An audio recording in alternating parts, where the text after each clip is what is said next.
Assalamualaikum warahmatullahi wabarakatuh. Kembali bersama kami di channel Mahat Ali Nurul Jadid Tercinta. Yang pada kesempatan kali ini kita akan memulai konten terbaru dari YouTube Mahat Ali Nurul Jadid, yakni Bincang Fikih, yang akan membahas tentang fenomena-fenomena yang sedang viral di masyarakat kita maupun di masyarakat internasional, yang akan ditilik dari kacamata fikih.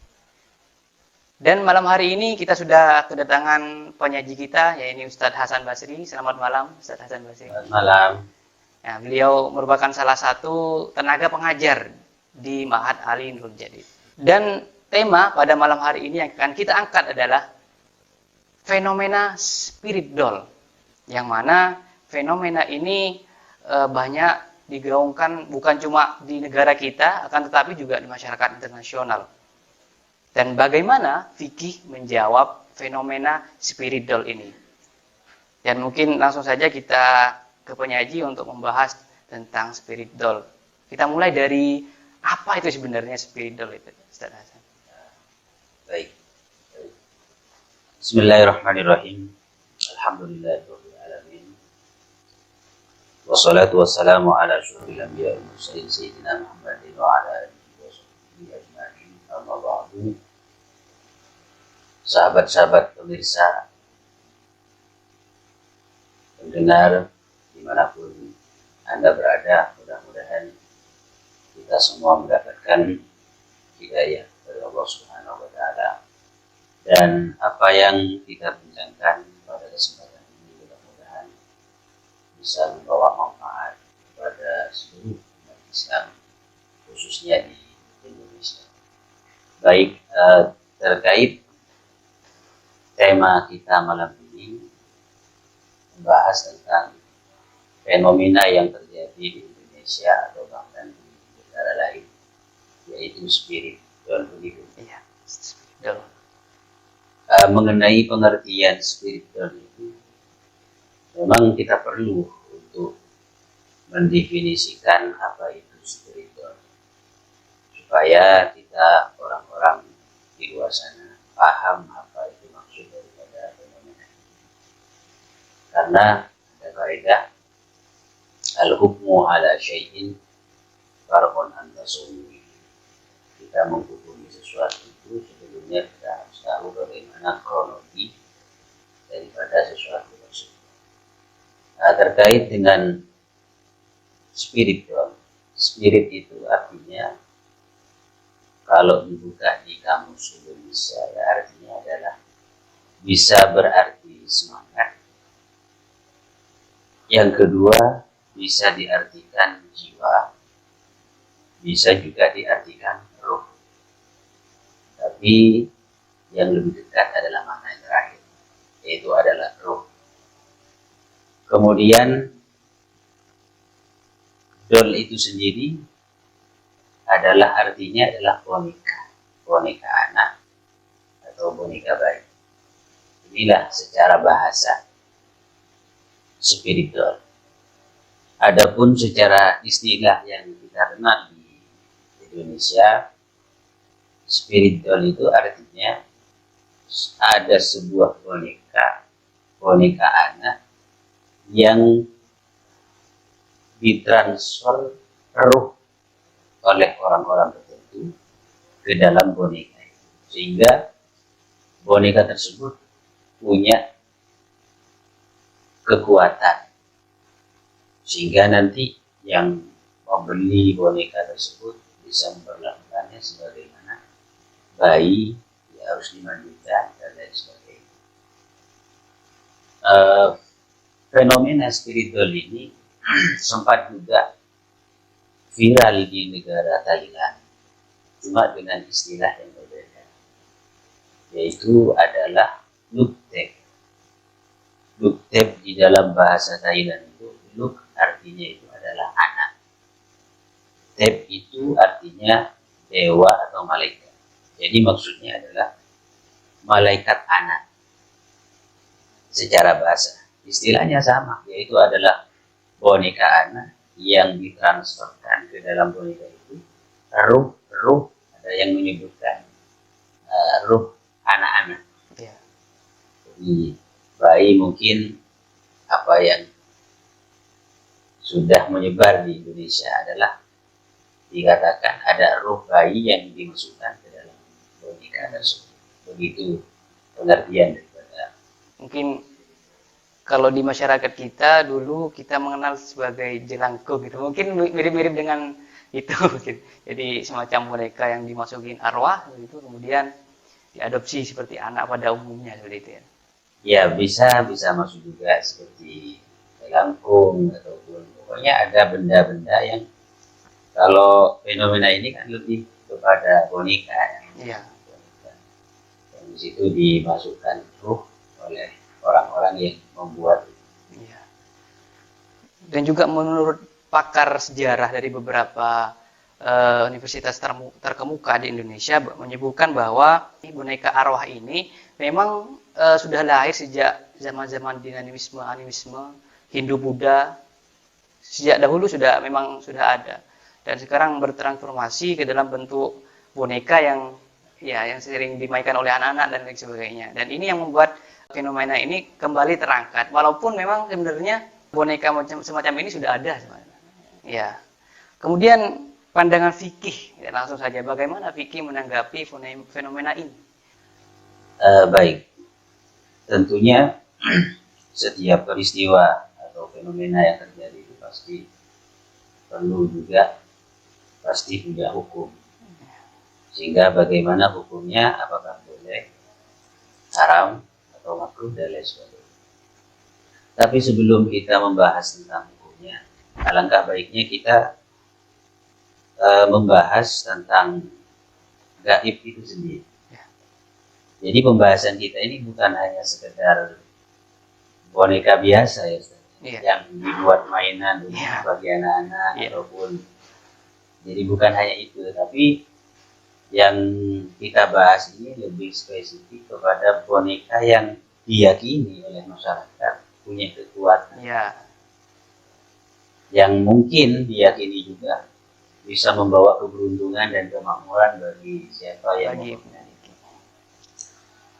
Nah, kalau soal boneka yang dibuat mainan anak-anak yang tanpa ada unsur kekuatan arwah, itu kan sudah dibahas oleh para ulama.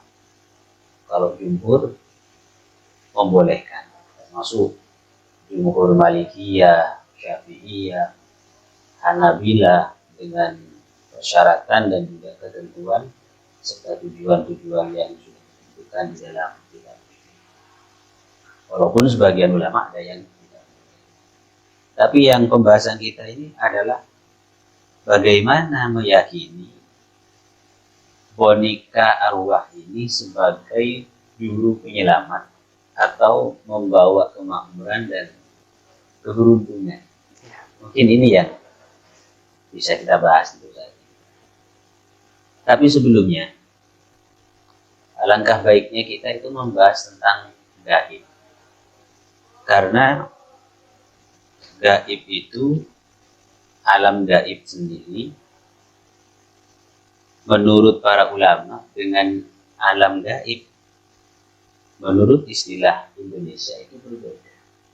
Sehingga kita perlu menakar apa itu makna alam gaib secara proporsional. Kalau sebab ada alam gaib itu ada yang wajib kita yakini, ada juga alam gaib yang tidak wajib kita yakini. Kita yakin juga tidak wajib, kita tidak yakin juga tidak menyebabkan kita takut atau dilarang. Kalau menurut istilah ilmu kalam, alam gaib itu disebut dengan bagian daripada sam'iyat. Sam'iyat itu artinya untuk mengetahui hal-hal yang gaib itu kita perlu informasi dari agama melalui teks-teks agama seperti Al-Quran atau hadis. Nah, ini sam'iyat atau disebut dengan ghaibiyat. Kemudian contoh seperti jin, malaikat, atau ruh, Ini kan bagian daripada sam'iyat ataupun ghaibiyat. Kita bisa mengetahui itu dengan informasi dari Al-Quran dan hadis. Dan istilah ini berbeda dengan istilah gaib, alam gaib di Indonesia. Pengertian alam gaib di Indonesia ini kepada sesuatu hal yang berbau mistik.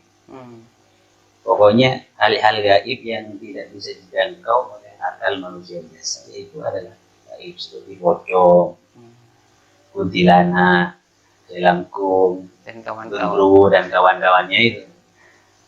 Nah, ini adalah termasuk ghaibiyat, tapi tidak wajib kita yakini, tidak wajib kita percayai.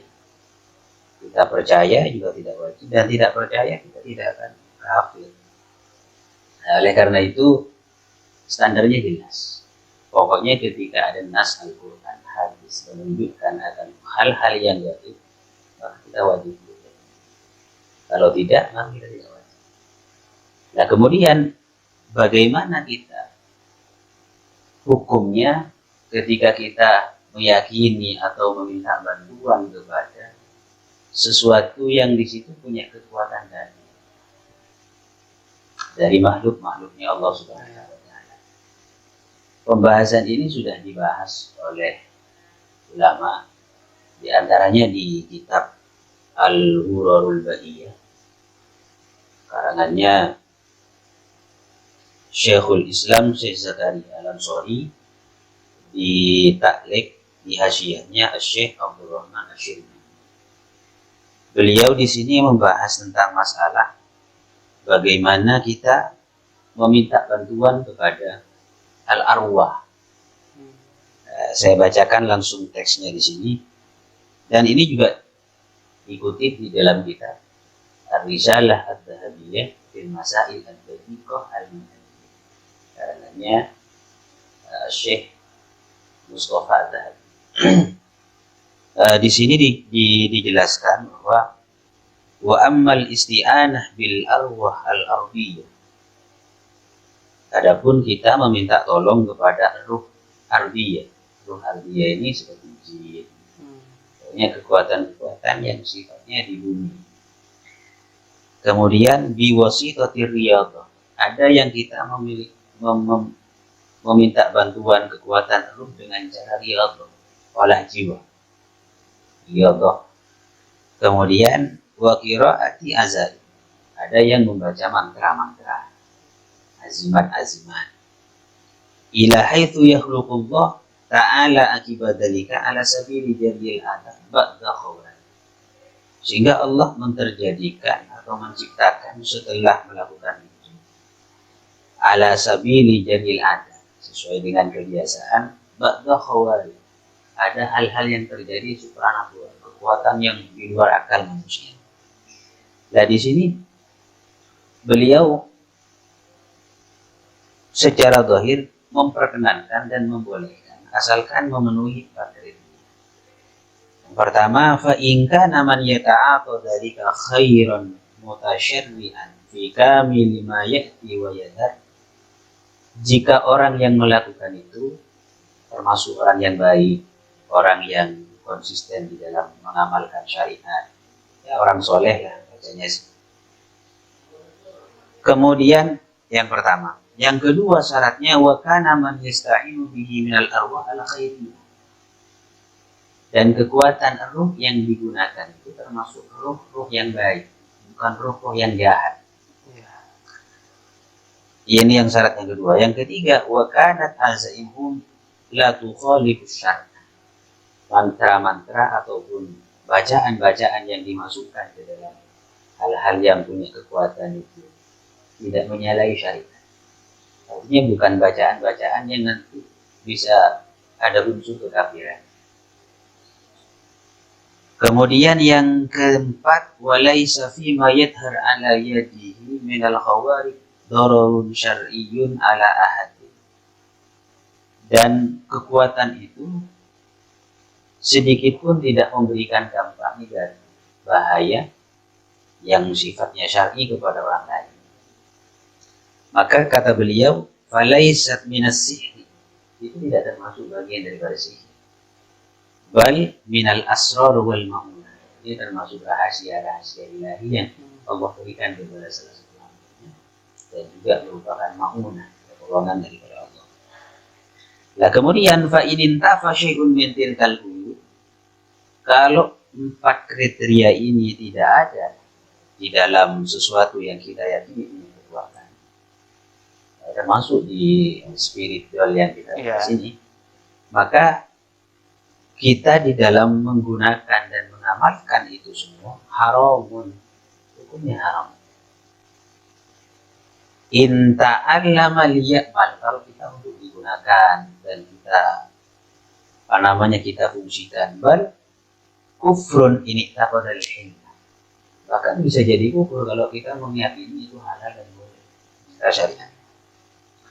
Kemudian tapi kalau kita ini misalkan fa in ta'allama li yatawaqqaha famubah, kalau kita misalkan untuk mengetahui spiritual bagaimana itu kekuatannya, cara membuatnya, kita itu sekedar untuk bisa menjaga diri supaya kita tidak terjerumus dalam hal itu, maka hukumnya boleh. Tapi kalau tidak, artinya bukan untuk menjaga diri, tetapi untuk hal-hal yang lain, misalkan tujuannya, maka hukumnya oleh ulama dimakruhkan. Jadi alhasil spiritual, ya Allah, termasuk masalah ini bisa dapat disimpulkan boleh bila mana memenuhi 4 kriteria. Satu, orang yang menggunakan spiritual itu orang yang baik, yang sesuai dengan syariat. Orangnya bisa paham tentang agama, bahwa sehingga tidak timbul keyakinan kepada selain Allah. Yang kedua, isti'anah, meminta bantuan dengan pelantara roh yang ada di boneka itu adalah roh yang baik. Artinya al-arwah al-khairiyah, roh yang baik yang tidak jahat. Kemudian yang ketiga, mantra-mantra yang azimat-azimat yang ada di dalam itu tidak bertentangan dengan syariat, dengan agama. Yang keempat, tentunya tidak menimbulkan bahaya yang dilarang oleh syariat Islam. Nah, terkait boneka yang di situ punya kekuatan arwah yang kita kenal saat ini dengan sebutan spiritual itu, secara kenyataan apakah sudah memenuhi kriteria ini? Berarti tergantung bagaimana orang itu memperlakukan Dan memegang ataupun memiliki boneka itu. Tapi kenyataannya yang memelihara boneka itu adalah orang-orang yang mohon maaf, bukan menilai orang saat ini, bukan berarti orang jelek, tidak. Orang-orang kebanyakan yang tidak begitu paham. Yang kedua,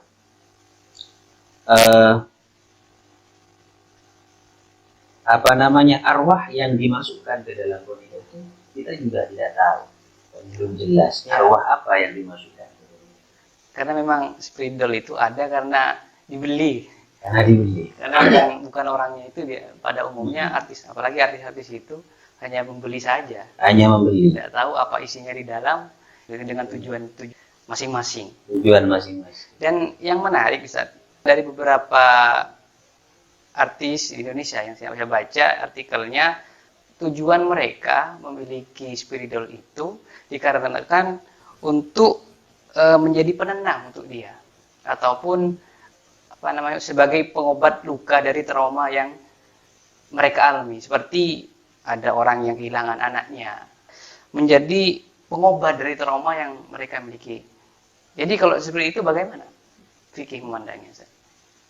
Kalau sekedar untuk mengobat pelipur lara, jadi mungkin karena trauma dengan apa yang dia alami, ya semestinya boneka apa saja tidak harus ada rohnya. Bahkan kalau saran Al-Fakir sebagai solusi supaya juga bernilai pahala dalam agama, kita mengambil asuh anak yatim yang Ya. Mungkin butuh pengayoman dari orang-orang yang dermawan, sehingga nanti bisa diambil anak, dan itu cukup untuk bisa mengobati pelipur lara hatinya. Kemudian secara pahala agama sangat besar. Kata Rasulullah, anak wa kafilul yatim kahadain. Jadi orang yang mengayomi dan mencukupi kebutuhan anak yatim, apalagi diasuh mulai dari kecil sampai dewasa, ini pahalanya sangat besar. Jadi kalau untuk sekedar pelipur lara, boneka-boneka misalkan yang lain tanpa yang tidak ada roh bisa. Tapi lebih baik manusia yang kita asuh supaya ada nilai pahala di sisi Allah. Ya. Satu poin lagi yang sangat penting, yaitu dari segi psikologi. Fenomena spiritual ini antara hal yang gaib, kemudian antara psikologi dari orang itu sendiri. Jadi perlu kita bahas mungkin Ustaz tentang psikologi dari orang yang pemilik dari spiritual ini. Karena kemungkinan besar memiliki mental yang di luar normal. Seperti pada orang gila pada umumnya mungkin. Apa yang mereka lakukan ya di luar kebiasaan. Bukan karena hal-hal gaib dan lain sebagainya. Lantas bagaimana solusi dari fikih untuk fenomena ini, Ustaz? Ya, solusinya adalah satu, bagi orang yang memiliki spiritual ini, yang punya kekuatan, kita tidak meyakini bahwa boneka itu akan memberikan kemakmuran dan keberuntungan kepada kita. Kita tetap bahwa keberuntungan, keselamatan, kebahagiaan semuanya itu dari Allah Subhanahu wa Ta'ala. Walaupun Allah memberikan pelantara media untuk bisa mendapatkan kebahagiaan dari sesuatu yang diinginkan oleh Allah Subhanahu wa Ta'ala. Nah, ini yang pertama. Yang kedua adalah seperti tadi yang disampaikan. Memang setiap kejiwaan seseorang itu kan berbeda. Kalau untuk mengobati diri mungkin boleh-boleh saja, asalkan tidak meyakini hal-hal yang lain. Bagi orang yang mungkin sudah lama tidak memiliki anak, atau mungkin Allah karuniakan anak tapi kemudian dapat musibah, silakan boleh-boleh saja, tapi tidak harus yang punya arwah ataupun kekuatan. Boneka-boneka, walaupun boneka anak itu bagi orang dewasa, para ulama masih juga dibahas bagi orang yang sudah dewasa. Nah, kemudian sebagai solusi yang tepat adalah dengan cara mengasuh anak yatim, atau mungkin walaupun bukan anak yatim, tapi anaknya orang-orang fakir miskin yang tidak mampu untuk biaya. Kan banyak di sekitar kita yang punya anak lebih dari 1 bahkan 10, sedangkan ekonominya menengah ke bawah, kurang pas-pasan. Ya mungkin itu kita bantu dengan cara kita asuh, bawa ke rumah kita dan kita didik, kita biayai pendidikannya, itu lebih mulia. Daripada hanya sekedar boneka. Daripada hanya sekedar boneka yang tidak bisa bergerak, yang tidak bisa. Oh, biaya juga keluar biaya, kita membiayai, katanya dimandikan. Beberapa artis juga seperti Ivan Gunawan kemarin. Dalam perjalanan pesawat, ongkosnya seperti manusia. Perlakuannya sama seperti itu kan bisa dibilang termasuk tabdzir. Tabdzir, kita buang-buang harta yang tidak ada. Mendingan disalurkan kepada orang-orang yang lebih anak yatim. Itu mungkin solusi. Mungkin poin yang bisa kami ambil dari pembahasan barusan bahwa sebenarnya fikih memandang fenomena spiritual ini, poinnya adalah bagaimana keyakinan yang dimiliki oleh si pemilik mau diarahkan kemana, nah di sana. Apakah menjerumus kepada hal-hal yang kekafiran ataupun tidak, bagaimana dia meyakini apa yang dia punya, seperti itu. Ya, hanya itu saja pembahasan pada kesempatan kali ini. Bagi pemirsa yang masih penasaran bagaimana tentang pandangan fikih lebih lanjut lagi, lebih dalam lagi, bisa nanti pertanyaannya ada di kolom komentar ataupun di media sosial Ma'had Ali Nurul Jadid. Ya, seperti itu. Terima kasih Ustaz Hasan telah berkenan hadir dan juga mengisi acara pada malam hari ini. Dan pemirsa, kurang lebihnya mohon maaf. Sekian dari kami. Assalamualaikum warahmatullahi wabarakatuh.